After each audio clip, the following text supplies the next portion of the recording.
Ką rinktis - termomedieną ar degintą medieną? Sveiki, esu Lina Kontautienė iš įmonės OB Ligni Linėja ir mes esame degintos medienos gamybos ekspertai. O šiandien atsakau dažniausiai klientų užduodamą klausimą. Pradėsiu nuo to, kuo skiriasi termomediena ir deginta mediena. Pirmiausia, skiriasi pati apdirbimo technologija.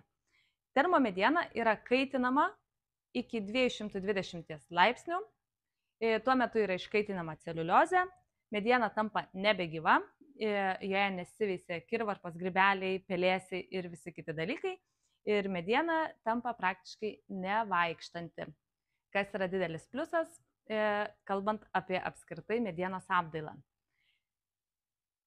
Šita mediena turi tokį vieną niuansą, kadangi yra visos poros uždarytos, labai sunkiai į save geria alyvą arba dažus ir būtent dėl tos priežasties spalvos atnaujinimas yra pakankamai dažnas darbas. Jeigu kalbame apie degintą mediena yra gaminama šiek tiek kitaip. Lentų paviršius yra apdirbamas tiesioginė ugnimi, apdeginama iki apanglėjimo.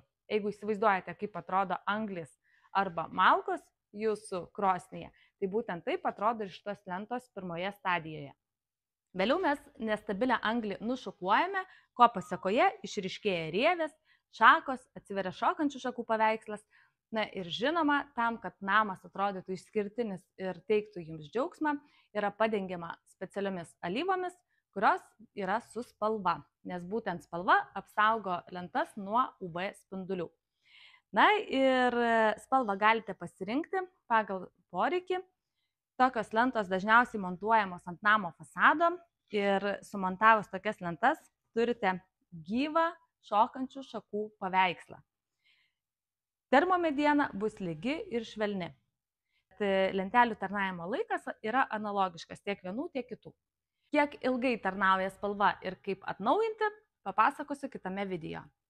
O ką pasirinkti termomedieną ar degintą medieną, rinkitės vaizdą, kurio norite. Ar norite išraiškingo paviršiaus, ar norite švelnaus ir glotnaus paviršiaus. Tai štai tuo ir skiriasi termomediena nuo degintos medienos gaminių. Ačiū, kad žiūrėjote. Lina Kontautienė, UAB Ligni Linėja. Iki malonaus.